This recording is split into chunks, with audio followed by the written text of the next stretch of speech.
Começa agora mais uma edição do programa Paideia, o seu encontro semanal com a cultura científica. Daqui a pouco a gente vai saber o que observar no céu da semana.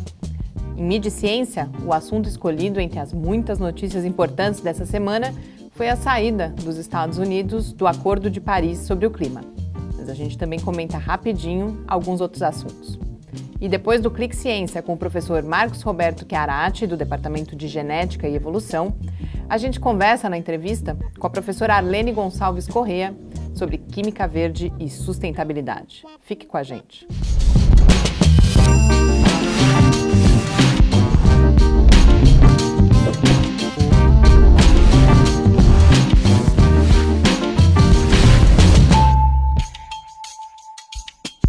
Muito boa noite, a gente começa agora mais uma edição do Paideia, esse encontro semanal com a cultura científica, uma realização do Laboratório Aberto de Interatividade da UFSCar, o LAB e do Centro de Desenvolvimento de Materiais Funcionais, o CDMF. O Paideia vai ao ar todas as terças-feiras, às 6 horas da tarde, na Rádio UFSCar e em vídeo nas redes sociais e no site do LAB. Para apresentar o Paideia de hoje comigo, já estão aqui o professor Adilson de Oliveira e o nosso astrônomo Gustavo Rojas. Muito boa noite para vocês. Boa noite, Mariana. Boa noite a todos os ouvintes e os que nos assistem para mais um Paideia. Boa noite, Mariana, Adilson, ouvintes, os espectadores aqui do Paideia. Vamos lá para mais um programa. Nessa época que os céus estão colaborando bastante, a gente vai já saber como aproveitar e o que observar no céu dessa semana.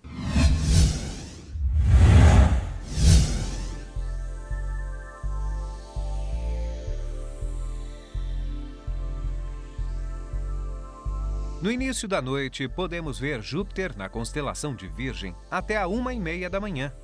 Nessa semana, Saturno atinge sua posição quando fica visível durante toda a noite na constelação do Serpentário. É a melhor época do ano para observar o planeta dos Anéis. De madrugada, aparece Vênus a leste, na constelação de Áries, a partir das 3h30 da manhã. O céu possui 88 constelações reconhecidas oficialmente pela União Astronômica Internacional. A maioria delas possui histórias milenares, reunidas pelo astrônomo Cláudio Ptolomeu no seu célebre catálogo Almagesto. Outras são mais recentes, propostas por astrônomos que viveram nos séculos XVI, XVII e XVIII. Muitas dessas constelações modernas foram criadas para representar as estrelas da região mais ao sul da esfera celeste, que não estão retratadas na obra de Ptolomeu. Mas o céu do norte também apresentava algumas lacunas. Foi o astrônomo polonês Johannes Hevelius que resolveu completar essas regiões vazias do céu em seu atlas estelar Firmamentum Sobicianum, publicado em 1690. Hevelius propôs 10 novas constelações no céu boreal, a maioria delas compostas por estrelas pouco brilhantes. Dessas, 3 não tiveram boa recepção dos seus colegas astrônomos e rapidamente caíram em desuso. As outras 7 permanecem até hoje. Uma das mais ricas em objetos celestes interessantes é a constelação dos Cães de Caça, localizada entre a Ursa Maior e o Boieiro. As estrelas dos Cães de Caça são bastante fracas, sendo a mais brilhante Cor Caroli, nome dado em homenagem ao rei Carlos I da Bretanha. A constelação dos Cães de Caça é conhecida por abrigar as galáxias Messier 51 e Messier 63. Messier 51 é também chamada de galáxia do Roda-Moinho. Foi a primeira galáxia identificada com uma estrutura espiral, uma descoberta do astrônomo irlandês Lord Rosse em seu telescópio de quase 2 metros, apelidado Leviatã de Parsonstown. Já Messier 63 é mais conhecida como galáxia do Girassol, nome dado pela aparência espalhada de seus braços espirais. Até o próximo programa e céus limpos a todos!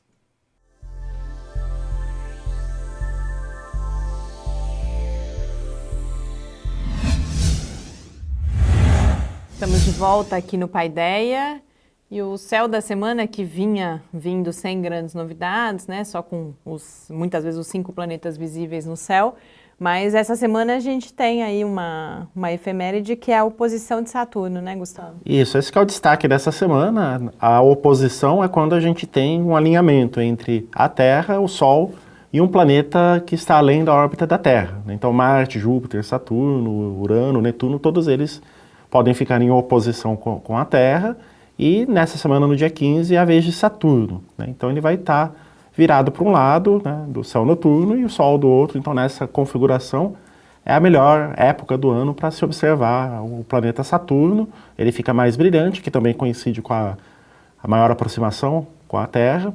E é sempre uma data muito aguardada aí pelos astrônomos, principalmente pelos astrofotógrafos, né, que fazem imagens planetárias, para obter as melhores imagens do ano.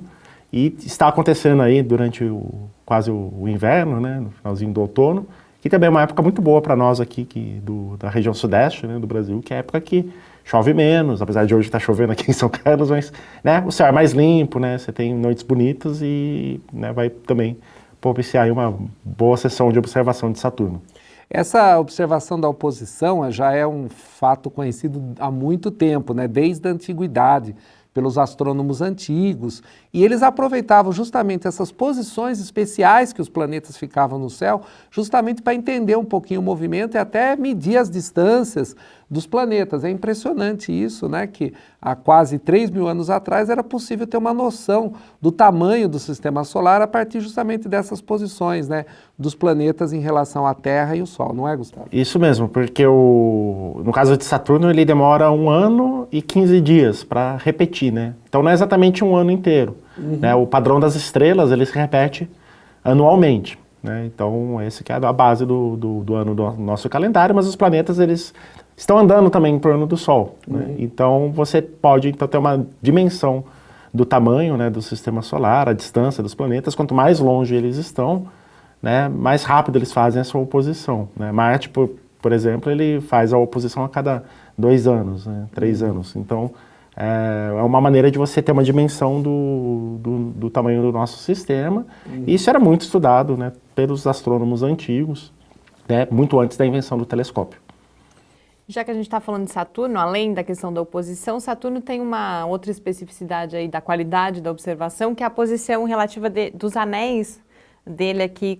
Você consegue ver melhor ou pior os anéis. Eu lembro que quando eu observei, tive o privilégio de observar pela primeira vez Saturno, estava numa fase em que os anéis estavam muito bonitos também. Como que está agora isso? Isso, foi no ano da astronomia, né, 2009, que eu lembro muito bem, né, que os anéis estavam bem de lado, né, a gente estava no mesmo plano dos anéis, né, só que a órbita da Terra e a de Saturno não estão no mesmo plano, então às vezes a gente observa os anéis de cima, às vezes de baixo, né, só que isso tem um ciclo que demora bastante, né, são mais de 20 anos, né, então agora está numa época, né, que você consegue ver os anéis com bastante inclinação, que propicia aí um efeito visual bastante interessante, então está uma boa posição para observar os anéis, né, e é uma coisa que vem numa época interessante, porque a sonda Cassini, ela está, né, mandando imagens fantásticas aí do sistema de Saturno, né, e logo aí no final de julho, se não me engano, ela deve encerrar a sua missão, então a gente ainda vai falar muito de Saturno, e é sempre um planeta muito interessante aí, a joia do nosso sistema solar. Quem vê Saturno pela primeira vez num telescópio, pequeno que seja, fica fascinado, né, porque é impressionante você ver toda aquela estrutura, aquela beleza que tem o planeta. Mas a gente estava falando da oposição aqui, para quem estiver observando olho nu, também contribui estar na oposição para conseguir localizar no céu, né? Não vai ver anéis, é claro, mas... Fica mais fácil porque fica muito brilhante, né? E no começo da noite o Saturno vai estar no horizonte leste, né? Então você tem que lembrar que o Sol está do lado, o Saturno está do outro. Então assim que o Sol some, Saturno começa a aparecer do outro lado do céu, ou seja, na direção leste, perto do horizonte, e lá pela meia-noite ele vai estar bem no alto, né? Ele está na constelação do Serpentário, né? Mas está pertinho também do Escorpião, que é uma constelação fácil de localizar, né? Então é a estrela mais brilhante aí, que parece uma estrela mais brilhante dessa região do céu. E Saturno também, Gustavo, a gente consegue ver, para poder ver com os anéis, que tamanho de telescópio, com câmera, assim, já dá para alguém quiser olhar o Saturno, conseguiria ver os anéis assim. Não precisa de um telescópio muito potente, não, né? Um telescópio aí de 50, 60 milímetros de abertura, que mais ou menos são os menores que são feitos, já vão mostrar um aumento aí de 30, 40 vezes, já é mais que suficiente para mostrar os anéis, né? Mas é bem pequenininho, né? Para você ver realmente uma imagem maior, e você tem que aumentar umas 100 vezes. E tem câmeras com zoom, essas câmeras mais modernas, que dão, né, um zoom de 50 vezes. Aí, o problema é que quando você aumenta o zoom, né, aumenta também o movimento, né, do planeta no campo, então ele vai fugir rapidamente. Então, para tirar uma imagem boa, aí você vai precisar de um telescópio com motor, aí é uma coisa um pouquinho mais complicada, mas a gente tem visto imagens fantásticas aí dos amadores, né, com equipamento não muito sofisticado, que mostram direitinho o Saturno, os anéis, e seus satélites também, as luas mais brilhantes de Saturno, é possível ver também com um telescópio pequeno. Bom, aproveitem a oportunidade então, e se para isso você quiser rever este e outros episódios do Céu da Semana, basta visitar o site do Lab, em www.lab.ufscar.br. E na última segunda-feira, dia 5 de junho, foi celebrado o Dia do Meio Ambiente. Infelizmente, a gente não tem razão para comemorar. Dias antes, no dia 1º de junho, Donald Trump anunciou a retirada dos Estados Unidos do Acordo de Paris sobre o clima. E nessa edição de Mídia e Ciência, esse é o nosso assunto principal, embora essa tenha sido uma semana bastante agitada, com várias notícias de ciência e tecnologia importantes. Vamos lá conferir então.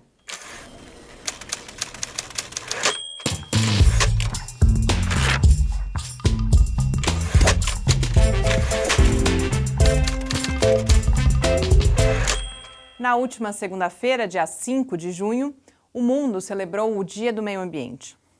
Infelizmente, sem razão para comemorar. Dias antes, Donald Trump anunciou a saída dos Estados Unidos do Acordo de Paris sobre o clima.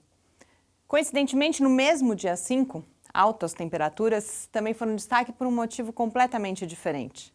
Naquela segunda-feira, um grupo de astrônomos também anunciou a descoberta do planeta mais quente já encontrado. Com tanta coisa acontecendo, não foi fácil acompanhar o noticiário. E foi mais difícil ainda escolher o foco dessa edição da coluna. Além do que eu já falei, a gente também teve artigos sobre uma nova detecção de ondas gravitacionais e sobre a descoberta de fósseis de Homo sapiens no Marrocos. Enfim, uma semana agitada. Mas mesmo se a gente considerasse só o último absurdo do governo Trump, a nossa tarefa seria bem difícil, já que o assunto foi destaque em todos os meios de comunicação e durante vários dias. Por isso eu fiz uma espécie de estudo de caso da Folha de São Paulo, porque a cobertura do jornal sobre a retirada dos Estados Unidos me chamou a atenção por vários motivos. No dia seguinte ao anúncio do Trump, o assunto foi destaque na capa da edição impressa da Folha, com uma foto que ocupava 1/3 da página. Essa imagem, junto com outras fotos usadas nos dias seguintes, é um primeiro aspecto para a gente prestar atenção. A escolha dessa imagem certamente não aconteceu por acaso. Nessa e em outras imagens, a história que a Folha conta é a história de um presidente solitário, patético, que vira as costas para as evidências científicas e, mais do que isso, para a opinião pública mundial e para o próprio planeta, levando com ele para as sombras o seu país, que assim vai deixando a posição de grande líder mundial. Ainda no dia 2, o assunto foi destaque em 2 editorias, Mundo e Ciência. Nos dias seguintes, a Folha continuou falando sobre esse assunto, em um editorial no sábado e depois de volta nos limites da editoria de ciência. Mas apesar disso, o que menos a gente viu foram informações científicas. Na edição de domingo, por exemplo, a gente teve um perfil da cidade de Pittsburgh, citada por Trump no seu discurso. Esse perfil contradiz mais uma afirmação do presidente. É um texto divertido, informativo até, mas com pouquíssima participação do conhecimento científico. Aqui não vai dar para eu explicar por quê, mas a cobertura da Folha, além de ter pouca ciência e me parecer muito economicista, tem falhas até nesse aspecto. As notícias, por exemplo, praticamente ignoram as possibilidades de barateamento das energias renováveis, o que depende fundamentalmente dos investimentos em ciência, tecnologia e inovação. Para conhecer outros exemplos, eu convido para a leitura da coluna impressa, lá no site do Lab. Eu podia comentar muitos outros aspectos, mas isso vai ter que ficar para outras colunas. Nesse momento eu destaco mais uma vez a relevância da gente prestar atenção à abordagem economicista das questões ambientais, que deixa a impressão de que o principal valor, ou até mesmo até o único valor a ser considerado, é o financeiro. Hoje eu tenho a impressão de que foram mais abundantes os assuntos sobre os quais eu não falei do que aqueles sobre os quais de fato eu falei. Então, para compensar, tem uma série de dicas de leitura lá no site. Uma boa semana e até o nosso próximo encontro.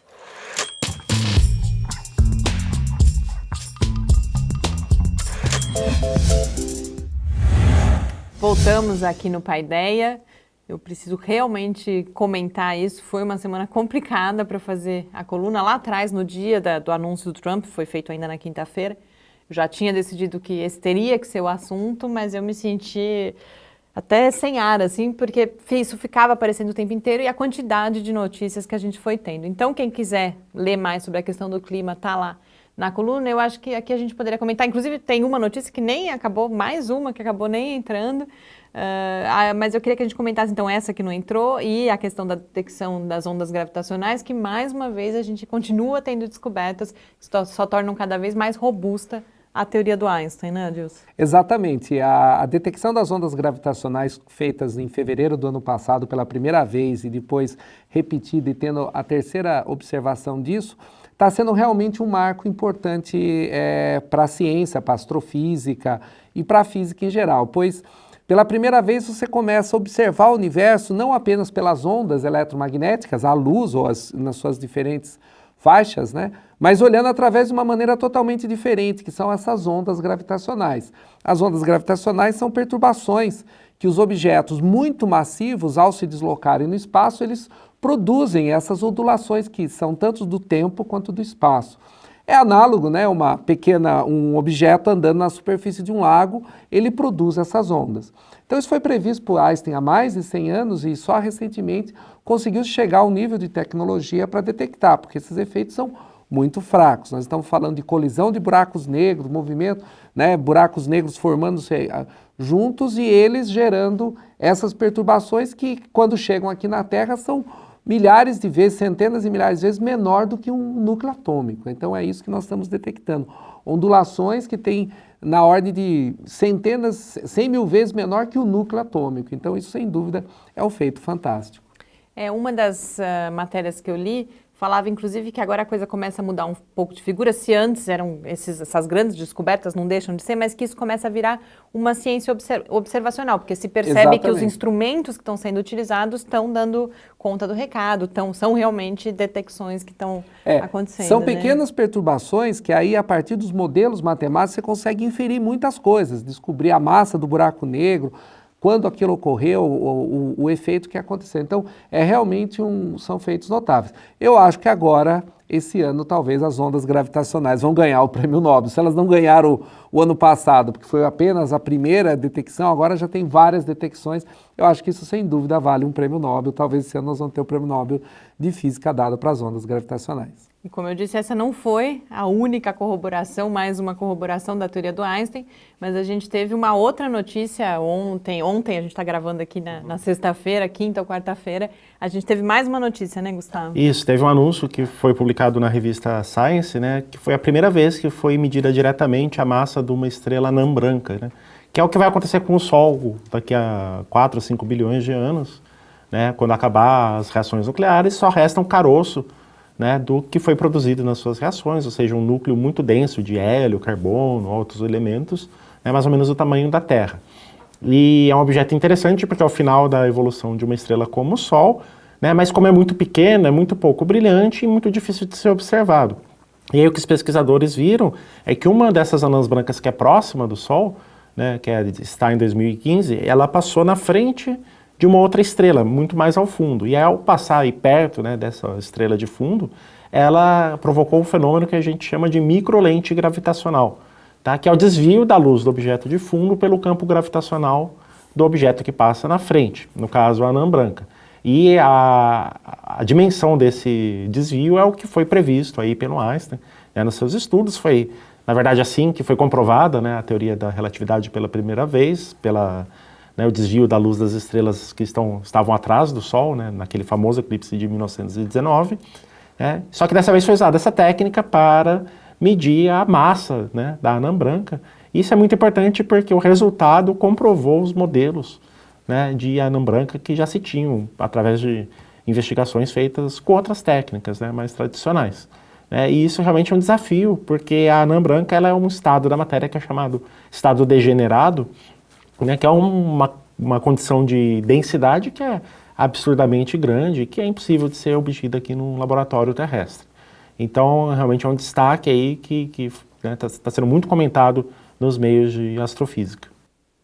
Bom, lá na coluna a gente tem dicas de leitura não sobre esse assunto, que esse veio assim nos 45 do segundo tempo, mas sobre as ondas gravitacionais, sobre o planeta que foi descoberto aí, mais uma descoberta astronômica importante da semana. Então, confiram lá. E para a gente encerrar esse primeiro bloco do Paideia de hoje, a gente vai conhecer a pesquisa que é realizada pelo professor Marcos Roberto Chiarati, do Departamento de Genética e Evolução da UFSCar.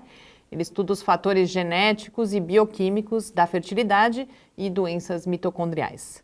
Mas antes a gente se despede do Gustavo. Obrigada por mais essa participação. Eu que agradeço. Até mais. Tchau, Dilson. Até o próximo programa. E depois do Clique Ciência, a gente volta para a entrevista com a professora Arlene Gonçalves Correia, que é diretora do Centro de Excelência para Pesquisa em Química Sustentável. Até já. Meu nome é Marcos Roberto Chiarati, eu sou professor aqui do Departamento de Genética e Evolução do Centro de Ciências Biológicas da Saúde da UFSCar. E eu sou responsável aqui no departamento pelo Laboratório de Genética e Biotecnologia, chamado de LaGenBio. Aqui no LaGenBio, a gente trabalha, nosso foco principal é trabalhar com genética mitocondrial, né, e de forma geral com herança citoplasmática, onde o nosso foco é estudar no ósseo e no embrião de mamíferos, principalmente de camundongos, bovinos e até mesmo de humanos, né, utilizando os mais diferentes tipos de amostra, o efeito da mitocôndria e de outros fatores citoplasmáticos do ósseo para fertilidade e para a herança de doenças mitocondriais. Né? Então, principalmente em vista do aumento no número de mulheres que devido à idade têm dificuldade reprodutiva, a gente tem esse como um dos nossos principais focos aqui no laboratório, estudar quais fatores afetam a fertilidade dessas mulheres, né, a nível dos seus ossos, e como é que a gente pode interferir através de terapias, tratando a infertilidade dessas mulheres. E por outro lado, também estudando nessas mulheres, em modelos animais, quando existem mutações na mitocôndria, que é uma organela responsável na célula por produzir energia, né, que quando mutada resulta em doenças extremamente graves em humanos, né, e utilizando ferramentas principalmente de biotecnologia, biologia molecular e biotecnologia da reprodução, a gente tenta desvendar como é que se dá a herança dessas doenças e como é que, de novo, a gente pode interferir, né, através, por exemplo, de micromanipulação ou de outras ferramentas moleculares para evitar que essas doenças sejam passadas para os descendentes e que resultem, né, em quadros graves. Então, aqui no laboratório, a gente faz uso, né, principalmente dessas ferramentas moleculares e de cultura celular, de cultura de embrião. Né? O nosso laboratório ele está em atuação aqui na UFSCar já tem 3 anos e através, né, de parcerias com outros pesquisadores aqui da cidade e aqui do estado de São Paulo, mas também alguns pesquisadores de fora do Brasil, principalmente a gente tem colaboração com a Inglaterra, em Oxford e no Canadá, né? A gente tem tido bastante sucesso nesse sentido. Recentemente, um trabalho que a gente está agora em fase de publicação até recebeu um prêmio na área, né, onde a gente conseguiu identificar 2 proteínas que são responsáveis por fazer com que as mitocôndrias se fundam umas às outras nos oócitos. Quando mutadas essas proteínas, né, elas causam um enorme dano à fertilidade desse ócito. Então agora a gente vem entrando mais a fundo nessa pesquisa, né, e buscando soluções, como é que essas proteínas podem ser manipuladas de forma a se evitar, né, efeitos sobre a fertilidade, né, no caso são fêmeas de camundongo que a gente provou esses achados, né? Mas isso, agora a gente também tem o nosso interesse em correlacionar esses dados com mulheres, né? Se elas também se elas também seriam afetadas quando os genes que codificam essas proteínas estiverem mutados, né? Principalmente um desses genes, que é chamado MFN2, mutações nele estão bastante presentes na população humana, causam vários tipos de doenças, mas nunca havia sido linkado com a fertilidade, ou no caso com a infertilidade em mulheres, né? E agora um dos nossos principais focos aí para os próximos anos, investigar mais a fundo esse resultado.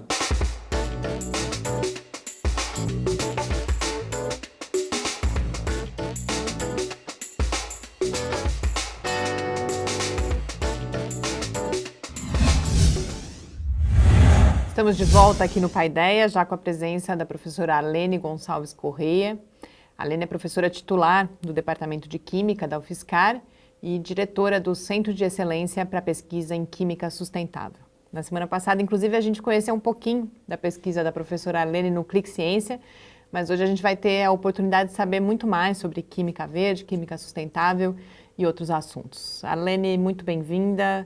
Muito obrigada por ter aceito o nosso convite para estar aqui hoje. Eu que agradeço, uma ótima oportunidade para poder conversar um pouquinho sobre o que a gente faz aqui na UFSCar.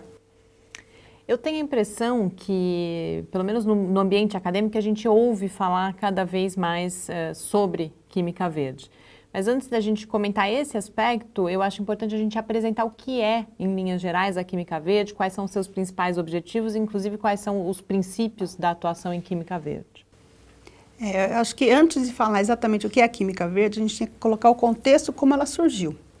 Porque a química, como todos nós sabemos, né, ela está presente no nosso dia a dia desde que o mundo é mundo, né? A química faz parte do nosso dia a dia na alimentação, na higiene, na saúde, em tudo que a gente faz tem química. Mas, infelizmente, por causa de, historicamente, algumas faces da química se sobressaíram, principalmente aquela ligada à poluição, aquela ligada a acidentes ambientais. Então, esse lado não tão bom para a humanidade passou a ser muito latente. E então, no final da década de 90, se percebeu que a gente precisava de um movimento que mudasse essa visão da química. Isso, então, surgiu com a química verde. Então, pela necessidade de não só mudar a forma como a química é vista, mas também como ela atua dentro da sociedade. Mostrar que, como ela sempre teve esse lado bom, mas torná-lo mais evidente. Então, a química verde é um movimento que faz com que a gente, agora químicos, né, e outros profissionais que atuam nessa área, passem a atuar também de uma forma mais responsável com relação à sustentabilidade, com relação ao meio ambiente. Então, esse movimento está fazendo agora mais ou menos 25 anos. Hoje ele se tornou uma área de pesquisa, na verdade, né, uma área dentro da química e dentro de áreas afins, porque ele atinge também engenharias, área de farmácia, né, ele saiu somente do âmbito da química e se expandiu. E o que a gente, então, que trabalha nessa área pretende é tornar todos os processos químicos que sempre existiram mais ambientalmente corretos. Então, para isso, a gente tem uma série de princípios, digamos assim, ou de metodologias que a gente pode seguir para adquirir né, para conseguir atingir esses objetivos. Por exemplo, seria algo como, de repente, você faz uma certa síntese que antigamente gerava um certo resíduo, que esse resíduo pode ser tóxico, poluidor, etc. Seria, então, encontrar novas rotas de fazer síntese de diferentes materiais ou reações que não gerem esses resíduos e que possam, muitas vezes, também ter até uma economia de energia também. Se pensa nisso também, quando se fala nessa sustentabilidade, que as reações também consumam menos energia?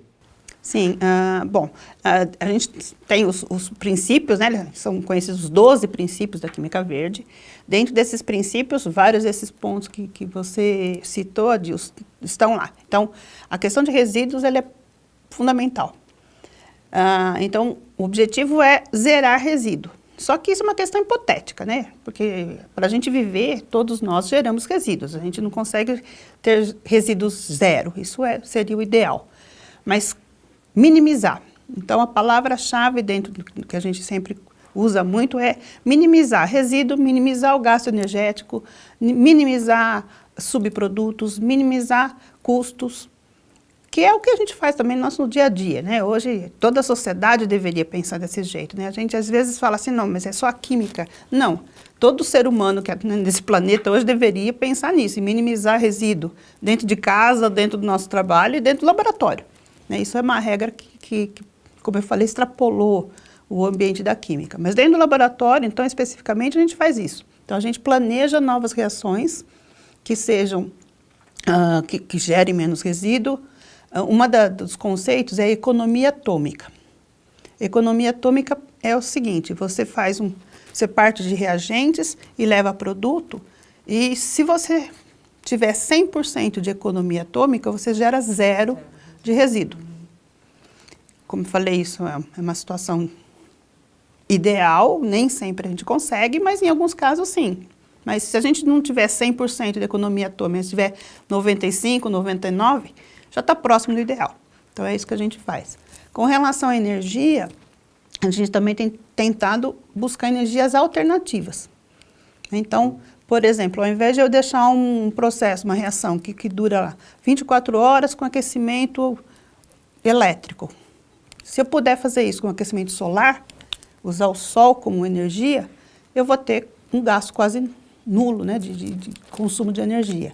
Então, pensando nisso, de usar a luz como alternativa, uma área que se desenvolveu muito nos últimos tempos é a área de fotoquímica, ou fotocatálise, né, usando a luz, pode ser luz solar, pode ser uma luz de LED, uma luz que gaste pouca energia, para promover reações químicas. Então, dessa forma, a gente deixa de, por exemplo, ter uma reação que durasse 24 horas com aquecimento convencional, você pode fazer em meia hora usando luz, por exemplo.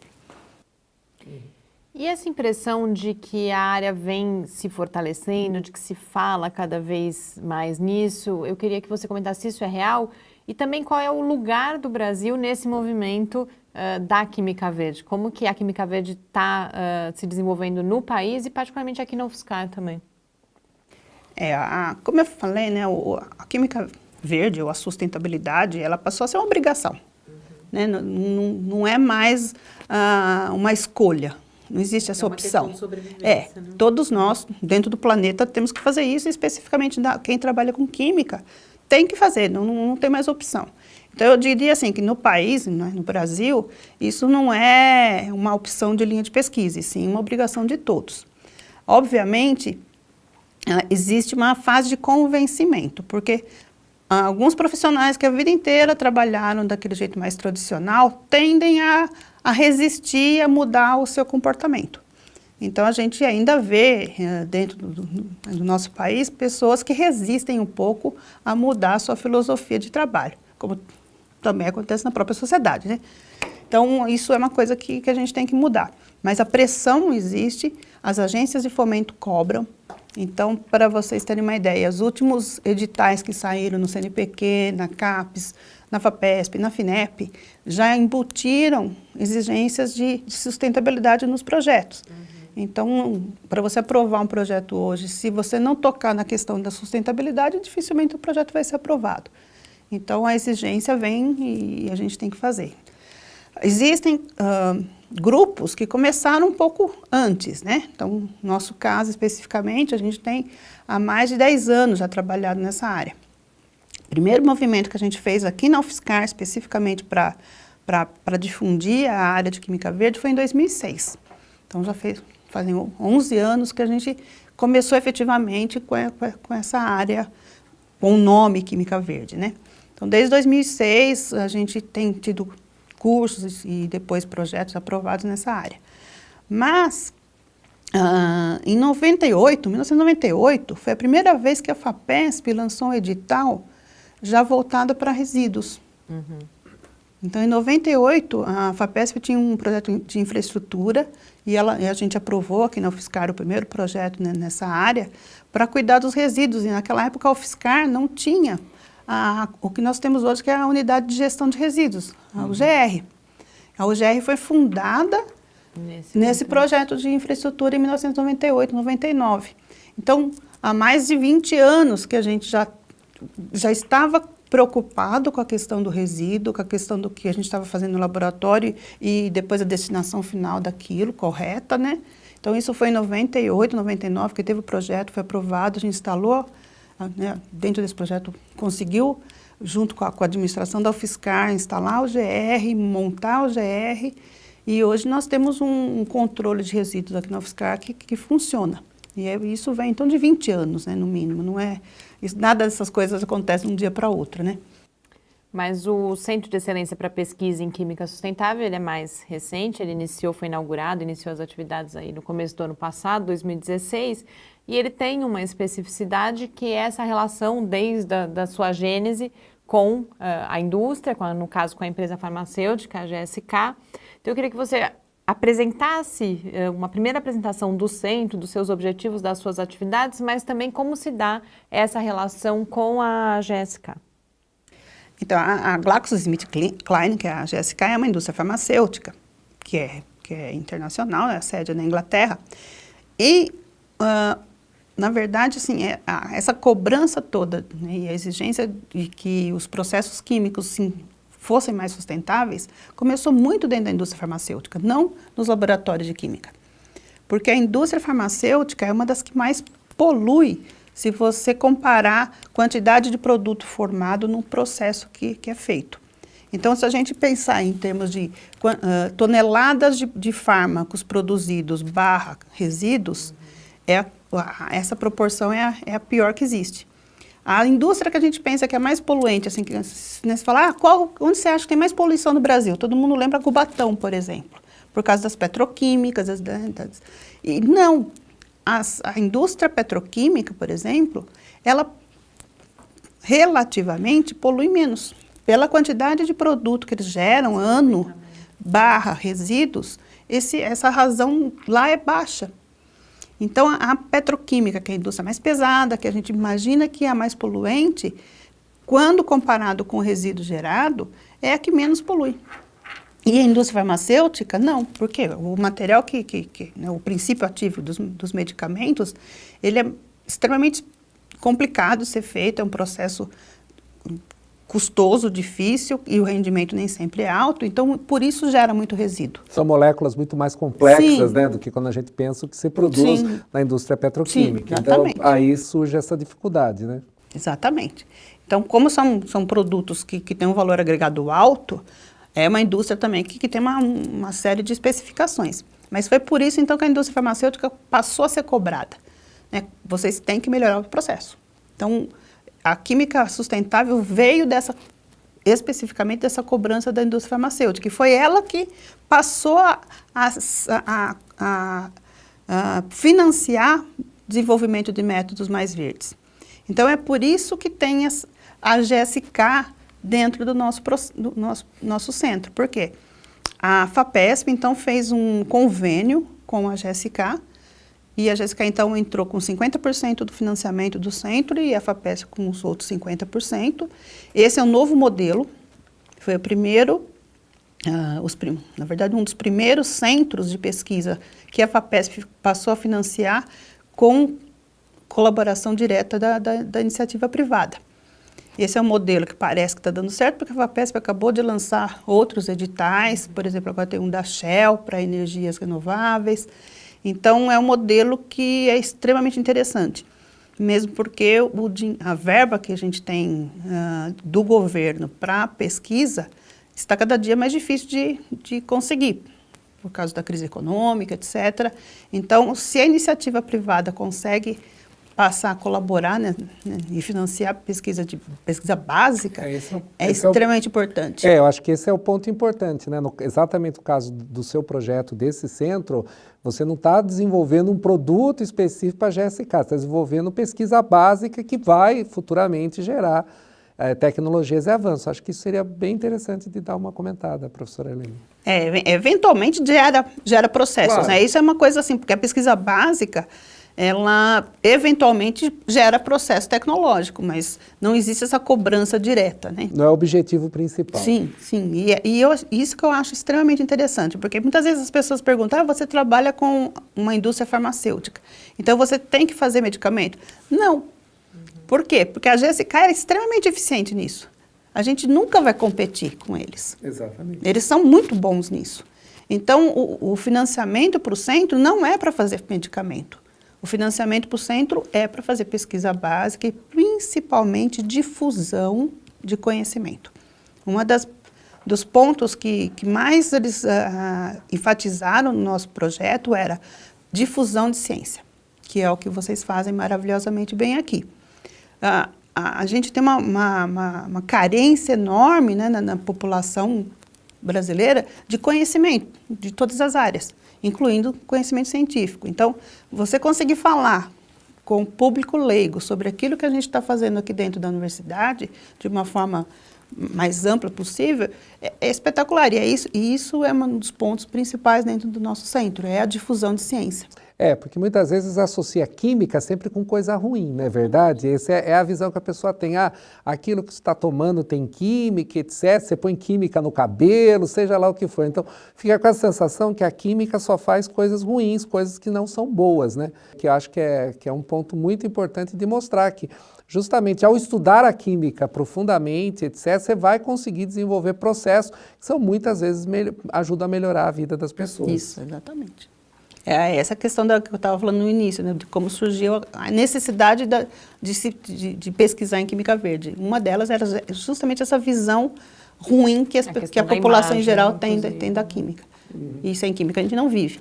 E eu sempre dou muita risada quando eu pego algum produto que está escrito assim, química, produto natural, não tem química.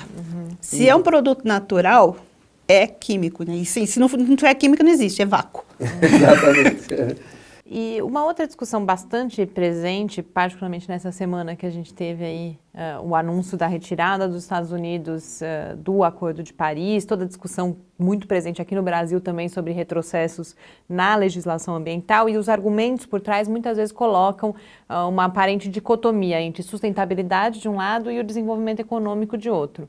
Como que você avalia essa questão? É uma falsa questão? Sustentabilidade e desenvolvimento econômico necessariamente têm que estar desvinculados ou é o contrário? É o contrário. Eu acho que se não tiver sustentabilidade, não vai ter desenvolvimento econômico e muito menos esse planeta tem futuro. Assim, a sustentabilidade, como o próprio nome diz, ele sustenta a economia. O que a gente tem hoje é a economia sustentável. Não existe como separar isso. E está mais que provado que o mau uso do planeta, das fontes de energia, do meio ambiente, tem causado o aquecimento global. Né? Toda a comunidade científica tem provas cabais sobre isso. Então, essa visão de que se a gente for cuidar do meio ambiente, a gente para de crescer. Muito pelo contrário, eu acho que se não cuidar, a gente vai acabar com o planeta mesmo, e a gente não cresce mesmo, porque não vai ter mais fonte para continuar a vida, né? Então, isso, essa economia sustentável que a gente estava falando, se baseia exatamente nisso, de usar bem os recursos naturais, de você tratar do meio ambiente para você ter um futuro, né? Não tem como não fazer isso. E acho que é uma forma errada, muito errada, de quem pensa que desenvolvimento econômico está desvinculado do meio ambiente. Isso não de forma alguma existe. A gente volta justamente àquela questão da falta do conhecimento sobre a ciência, que muitas vezes esse processo, né, que no início ele pode custar mais caro, exatamente, quando você substitui uma tecnologia que você já faz há tempo, aquela tecnologia já barateou. Quando você vai implantar algo novo, ele tem que ter investimento em pesquisa básica, tem que ter desenvolvimento. Então, naquele primeiro momento, aquilo pode custar mais caro, mas ao longo prazo, os ganhos, não somente econômicos, mas sociais, ambientais, de saúde, etc., superam todos isso. Então, essa visão mais holística do conhecimento, do desenvolvimento, está faltando muito, não só para a população e principalmente para os políticos. Nesse caso, tomadores de decisão. Os tomadores de decisão que fazem isso. Mas a gente só consegue isso disseminando esse conhecimento, né, para que as pessoas incorporem isso na sua visão de mundo. Um outro aspecto importante da Química Verde, você já falou um pouco da difusão, é todo o aspecto de educação.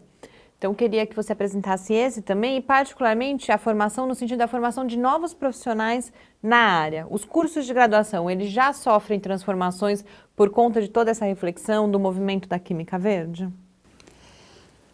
A questão da difusão e educação, como eu falei, é dos pontos bastante importantes dentro da nossa atividade, mas isso faz parte já também da atividade de professor na universidade, né? A gente faz isso sempre. E o que a gente tem tentado, especificamente agora com o centro, é influenciar, num dos pontos, nos cursos de graduação e de pós-graduação. Então, por exemplo, no nosso curso de graduação aqui da UFSCar, no curso de licenciatura em Química, nós já temos uma disciplina obrigatória, que é da grade curricular, que é Química Verde. Essa disciplina também é optativa para os bacharelados, o curso de bacharelado. E na pós-graduação a gente tem oferecido mini cursos nessa área. Por exemplo, agora em outubro, a doutora Alice Nedon, que é a vice-diretora do nosso centro, que pertence à GSK na Inglaterra, ela vem para dar um mini curso de Química Verde aqui para os nossos alunos da pós-graduação, do programa de pós-graduação em Química, que também é aberto a outros profissionais. Então, através de cursos clássicos ou mini cursos, a gente tem procurado fazer essa difusão do conceito mesmo. Mas, como a gente próprio está falando, a população leiga, a população fora da universidade é que é mais carente de informação, né? Então, a gente tem tentado atuar em escolas públicas. Por exemplo, no mês passado, a professora Lúcia Mascaro, que é a nossa coordenadora de difusão, ela ofereceu cursos de reciclagem de material nas escolas, em algumas escolas públicas de São Carlos e de Ibaté, que é a cidade aqui vizinha a São Carlos. E isso para alunos do ensino médio. Então, a gente tem que atingir essa população, né? Fazer a difusão do conhecimento fora das portas da universidade. Isso que eu acho que é bastante importante, né, dentro desses projetos. A gente tem só mais alguns minutos. Eu queria aproveitar para apresentar brevemente uma outra linha de trabalho sua, daí no caso, né, paralela aí ao centro, que é a questão de desenvolvimento de fármacos. A gente falou antes que no caso do centro não era especificamente o desenvolvimento de fármacos, mas com uma especificidade também que é o desenvolvimento de fármacos para doenças que são tradicionalmente negligenciadas. Então, a gente tem aí uns 2 minutinhos. Se você puder falar um pouco também dessa pesquisa. Na verdade, a GSK tem também uma influência nessa história, né? Porque antes do nosso centro, a gente teve um projeto que foi também financiado pela FAPESP e pela GSK, aí especificamente para desenvolvimento de fármacos para doenças tropicais, como doença de Chagas, leishmaniose, malária.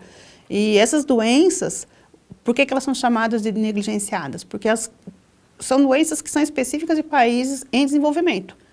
América do Sul, América Latina ou África, e como por causa disso, não interessa ou não tem a devida atenção das grandes indústrias farmacêuticas. Mas a GSK, por exemplo, financiou esse projeto, que era um projeto meu, não fazia parte do centro de pesquisa, mas que a GSK tem esse olhar também, de financiar pesquisa na área de doenças negligenciadas que atingem países em desenvolvimento, ou países pobres, na verdade. Então, dentro desses projetos, o que a gente procura fazer é achar medicamentos ou candidatos a medicamentos que possam influenciar na via na vida dos parasitas que causam essas doenças tropicais. Então, por exemplo, a doença de Chagas ela é causada por um parasita que se chama Trypanosoma cruzi e tem 110 anos, 120 anos quase que ela foi descoberta e não tem nenhum medicamento que cure doença de Chagas. Então, esse é um das doenças que a gente diz que é negligenciada e que a gente está procurando, então, achar compostos que possam, então, eventualmente se tornar um medicamento para tratamento efetivo dessa doença. A gente vai ter que voltar em outro Paideia aqui para falar especificamente dessas pesquisas. Eu queria agradecer demais, foi um prazer e muito rica a nossa conversa aqui hoje no Paideia, Lene. Eu que agradeço. Parabéns para vocês pela iniciativa. Eu acho que é o caminho que a gente tem de desenvolver a ciência no Brasil, é começar pela difusão. Obrigada. Muito obrigada. E esse Paideia fica por aqui. A gente volta na próxima terça-feira, às 18h. Acompanhe o Lab também no Facebook, no Twitter, ou fale com a gente pelo e-mail cliqueciência@ufscar.br. Muito boa noite. Boa noite a todos. Boa noite.